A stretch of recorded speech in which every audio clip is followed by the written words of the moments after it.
vous parle. Mon petit frère, même père, même mère, a piqué une crise puisqu'il était au volant de sa voiture. Paniqué, j'ai appelé l'un de mes frères cadets. Viens m'accompagner parce qu'on dit que notre frère a piqué une crise au volant. Dieu merci, il avait stationné. Il était 20 stations. Donc, on a pris un Yango, nous sommes arrivés, c'était à Trècheville vers la Citaraï. Ils ont une société de ciment qui n'est pas loin de là-bas. Donc, quand nous sommes arrivés, on a vu que notre petit frère était mal en point. Il tremblait, vraiment, les gens ne voulaient pas le toucher. Ils ne savaient pas de quoi il souffrait, donc ils ne voulaient pas le toucher. Vous voyez aussi, c'est ça. Moi, j'aurais bien voulu, on leur a dit appeler les pompiers, personne n'a appelé les pompiers. Et il est resté là, il était en train de trembler dans la voiture. Vous voyez un peu. Il tremblait dans la voiture. Et comme il tremblait dans la voiture, qu'est-ce que nous avons fait? Nous, c'est notre frère, on le connaît. On le connaît. On l'a soulevé. Donc, quand on l'a soulevé, on l'a mis, comme on appelle ça, on l'a mis dans une voiture et nous l'avons conduit au centre hospitalier universitaire de Trècheville, le CHU de Trècheville. Donc, quand nous sommes arrivés au CHU de Trècheville, les vigiles qui étaient là nous ont demandé à quelle urgence. On dit, ah, c'est notre frère qui a piqué une crise au volant. Il dit, d'accord, envoyez-le, comme on appelle ça, au service des urgences médicales. On a tourné dans le CHU, nous sommes arrivés au service des urgences médicales. À peine, nous sommes arrivés devant le service des urgences médicales, il y a un médecin qui sort. Il était en blouse verte. Il était en tout vert. Il avait fait un complet vert. Une blouse. Donc, quand il a vu notre frère qui est en train de se débattre dans notre main, sans toucher notre frère, sans l'avoir examiné, il nous dit en même temps, envoyez-le à Benjerville. Envoyez-le à Benjerville. Il a dit, comment l'envoyer à Benjerville? Il dit, envoyez-le à l'hôpital psychiatrique de Benjerville. Il a dit, hey, on vient avec quelqu'un, vous ne l'examinez pas, vous ne le touchez pas, vous nous dites automatiquement de l'envoyer à Benjerville. C'est quoi ça? Il me dit, tais-toi. Ici, là, c'est moi qui suis le médecin. Quand je dis, là, c'est ce qu'on fait. Que c'est moi qui connais je connais mon travail. Si tu étais médecin, toi, tu allais le soigner. Il a dit, non, non, non, ne me dites pas ça, c'est moi, mon frère. Je sais aussi que cela lui arrive souvent. Pourquoi vous nous dites de l'envoyer à Benjerville? C'est quelle manière ça? Il dit, si tu fais, vous allez vous retourner. Donc, les gars qui étaient à côté, d'autres parents du patient, ont demandé pardon. Donc, il dit d'ailleurs, il n'y a pas de chambre. Il dit, il n'y a pas de chambre disponible. Hey, il n'y a pas de chambre disponible. Plaider. Il y a un infirmier qui est sorti, il dit non, chef, il y a, comme on appelle ça, il y a une chambre qui est là parce qu'il y a un patient qui venait de mourir. Donc, ils avaient enlevé son corps. Mais il n'a pas dit qu'il est mort. Ils ont dit il y a un patient qui vient de partir. Donc, on devait le remplacer par quelqu'un d'autre. Automatiquement, il a dit ok, envoyez-le dans la chambre. Donc, on était dans la chambre 11. Ils l'ont mis au lit 6. Avant que les médecins ne viennent, nous, on était là, on les attendait pendant quelques minutes, pendant que notre frère était en train de se débattre, en train de se tordre de douleur. Il y a un infirmier qui est venu. Il nous a demandé de lui expliquer ce qui s'est passé. Chose qu'on était en train de faire. On a commencé à lui expliquer ce qui s'est passé. Donc, quand on a fini, il dit, ok, il a compris. Il est venu à côté de notre frère, il le touchait un peu. Il dit, tu as mal où, tu as mal tant. Le frère aussi parlait, il parlait, tu n'es pas dripano. Il est en train de lui poser quelques questions. Il arrivait à parler. Donc, quand il a fini, ils sont partis dans leur salle là-bas. Ils ont fait une longue liste, une longue ordonnance. Ils nous ont envoyé près de 30 000 francs. Avec examen de sang à faire tout ça. Donc moi je lui ai dit, mais actuellement là, il faut faire d'abord les premières nécessités. Parce qu'il se tord de douleur, il faut calmer la douleur. C'est ce que nous voulons d'abord. Donc, ils nous ont dit de partir acheter d'abord les médicaments avant qu'ils ne le touchent. Et Côte d'Ivoire, on dit ok, on est parti à la pharmacie. On est parti à la pharmacie acheter des médicaments. Donc quand on est parti, puisque l'examen de sang là, nous on a dit, on n'avait pas d'argent sur nous, on n'avait plus rien sur nous. On dit l'examen de sang là, nous allons faire ça après. Pour le moment là, calmez-le. Comme il se tord de douleur.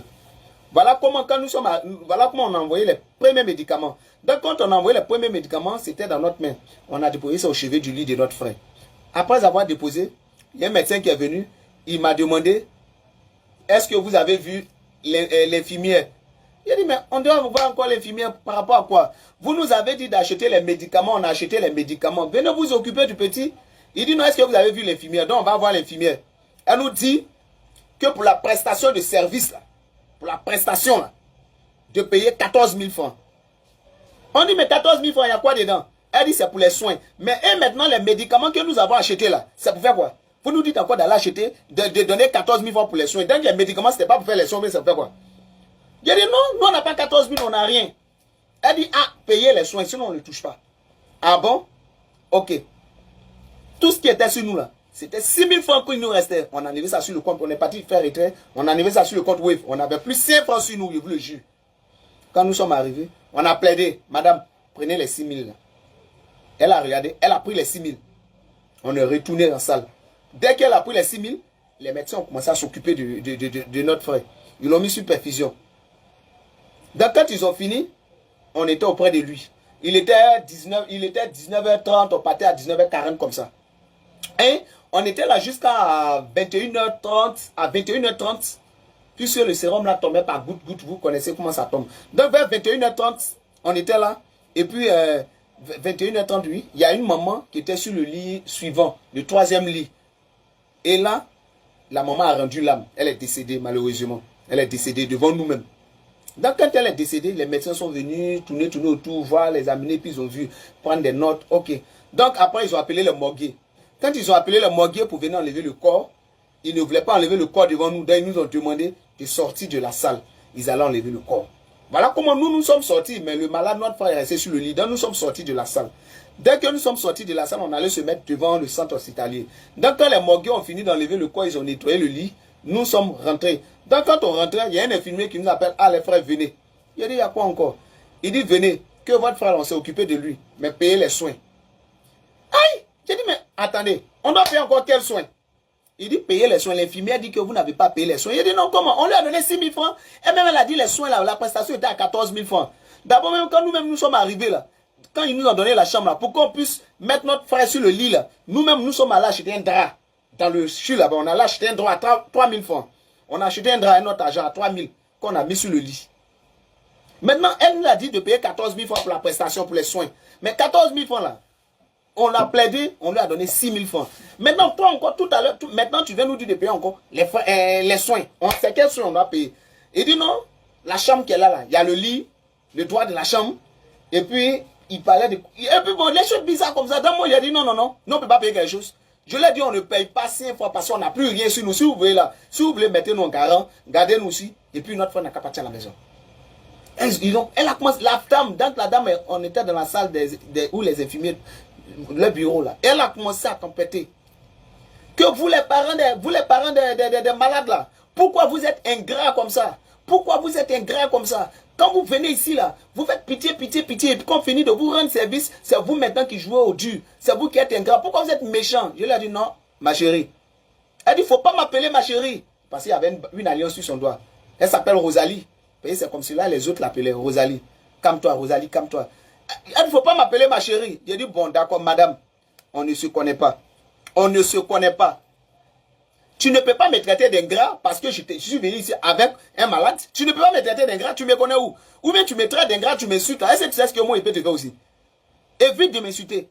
Que vous êtes là, quand vous cherchez à présenter un concours et que vous obtenez le concours, pensez que c'est la fin du monde. Toi, tu as prêté serment. Ce que tu es en train de faire là, est-ce que c'est noté? D'abord, même l'argent qu'on te donne là, l'argent qu'on va te donner là, il y a un reçu. On lui a donné 6 millions, elle ne nous a pas donné de reçu. Elle va venir raconter encore du n'importe quoi. Elle ne nous donne pas de reçu. Elle ne fait aucun rapport. Tu mets l'argent dans quelle caisse de l'État? Ça rentre dans ta poche et tu vas venir raconter ta vie ici devant les gens et puis tu vas nous traiter d'ingrats de tous les noms. Je lui ai dit non. Non. Ne me parle pas sur ce ton-là. Ne me traite pas d'ingrat. Parce qu'on ne se connaît pas. Donc en train de se chamailler, il y a un infirmier qui m'a pris. Il dit, allons, on est parti dehors, dans le couloir. Il a commencé à me demander pardon. Il m'a demandé pardon. Ah, ce sont les femmes. Il faut les comprendre. Ce sont les femmes, c'est comme ça, elles sont fautes. Il a dit non. C'est vrai. Il y a des situations où on dit ce sont les femmes. Mais quand il s'agit de l'intérêt d'un malade, où on arrive dans un secteur que nous connaissons, dans un hôpital ou bien dans un service, les comportements des maisons, là, les humeurs des femmes, là, on ne va pas avec ça dans son service. Dans ce qu'elle est en train de faire là. Elle va exprès, elle va assumer. Et je lui ai dit ça, elle va assumer. Elle dit ça n'a qu'à partir ou ça peut partir. Toi, tu peux me faire quoi? Toi, tu peux me faire quoi? C'est ce qu'elle est en train de dire. J'ai dit, ok, il n'y a pas de souci. On a fini, non? Pendant qu'on était en train de parler, il était 22 h. À peine. On a pu payer quelque chose. À peine on rentre dans la salle.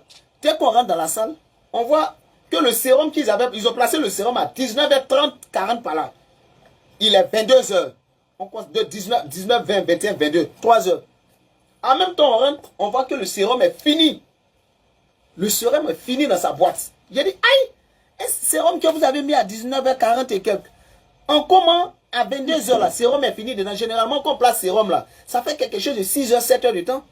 L'infirmier me dit non, que sérum là, on peut placer sérum en 1 h et puis ça finit dedans. Donc prenez votre malade, vous allez partir. J'ai dit non, vous ne pouvez pas, non, vous ne pouvez pas vous débarrasser de nous comme ça, qu'on prenne notre malade pour partir. Il dit non, vous dites que vous allez faire l'examen de sang là. Je dis oh non, faites l'examen de sang. Mais ce qui est sûr, comme vous n'avez pas fait l'examen de sang ici, si vous partez que quelque chose arrive après à votre frère, nous on n'est pas dedans. Parce que nous, ce qu'on pouvait, on s'est occupé de lui ici, c'est fini. Donc allez-y, il dit non, mais le sérum qui est fini rapidement là, moi c'est ça que je veux comprendre. Parce que c'est quelque chose que vous avez réglé. C'est quelque chose que vous avez réglé. Parce qu'on ne peut pas comprendre que le sérum là finisse en moins de 7 h, en moins de 6 h. Il dit en 1 h, toi tu n'es pas médecin, tu ne connais pas la chose. Qu'en 1 h là, le sérum peut finir dedans. Il dit c'est anormal. On est resté là jusqu'à... Ça nous a fait très mal. Ça nous a fait très mal. On a pris notre malade. Ils ont enlevé les choses qu'ils avaient, les tuyaux qu'ils avaient mis sur lui. Nous sommes sortis de l'hôpital. En train de se lamenter, c'est une pauvre maman qui restait à l'hôpital. Et quand elle nous a vus en train de crier, en train vraiment de se lamenter, c'est elle qui a les enfants. Il y a quoi? On dit, ah, c'est notre malade qui est là. On est quitté au CHU. Voilà ce qui s'est passé là-bas. Vous n'avez plus rien pour rentrer. C'est la maman qui a payé notre Nyango. Elle a payé notre taxi pour qu'on puisse rentrer à Yopougon. Et nous sommes arrivés à Yopougon. Nous avons envoyé notre frère à la maison. Vous voyez un peu ce qui se passe? Est-ce que vous voyez un peu ce qui se passe?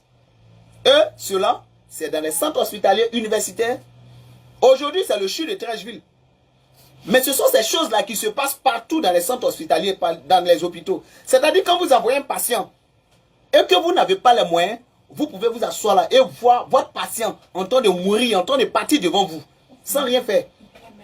Pourtant, quand vous partez et que vous avez les moyens, quand vous avez l'argent, automatiquement, les gars font tout pour vous mettre à l'aise.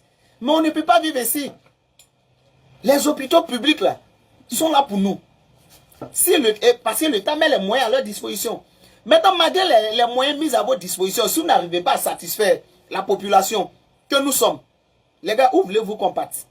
Les hôpitaux privés sont excessivement chers. Vous voulez qu'on parte où? On se lamente, on va au CHU avec nos malades. Là-bas encore, vous nous traitez comme des étrangers, vous nous traitez comme des voyous. Vous voulez qu'on fasse quoi? Surtout les femmes qui sont dans ces centres de santé là. Elles se prennent souvent pour des dieux. C'est pas bon. C'est bon, on dit le médecin, on dit tu es dans ta vie, tiens, ta vie entre les mains du médecin, c'est le médecin qui dit ce qui doit se passer. C'est vrai, mais ma vie dépend de Dieu. Mais souvent là, vraiment qu'ils respectent leur engagement. C'est ce qui fera d'eux des hommes bien, des hommes de métier bien. On ne fait pas ça. C'est-à-dire si c'était eux seuls hier, on n'avait pas 6 francs même là. Le frère allait mourir comme ça, sans s'occuper de lui, repartir avec lui, sans examiner quelqu'un, envoyer-le à Benjerville. Sans faire quelque chose, on dit payer telle somme, payer telle somme. Les gars, on ne fait pas ça. J'ai voulu juste faire cette vidéo là pour attirer votre attention sur ce phénomène qui continue et qui perdure. Vraiment, je vous demande de partager le direct. Je vous demande de partager cette vidéo. J'ai tagué moi-même le ministre de la Santé, M. Pierre Demba. Je l'ai tagué sur la vidéo. Et si l'un de ces hommes voit cette vidéo-là, qu'il partage encore, qu'il partage jusqu'à ce que le ministre se saisisse de ça. Parce que vraiment, j'en ai marre. Trop, c'est trop. Il faut dénoncer aujourd'hui là la mauvaise pratique de certaines personnes dans nos centres hospitaliers. C'était ce que j'avais à vous dire dans cette vidéo. C'est méchant, c'est inhumain. Merci à tous ceux qui m'ont suivi. Je vous prie de partager la vidéo. On est ensemble les gars. Et que Dieu nous protège, qu'il nous accorde la santé. Rien que la santé. Si on a la santé, on ne va jamais mettre pied à l'hôpital. Ça, je vous le jure. Merci les gars.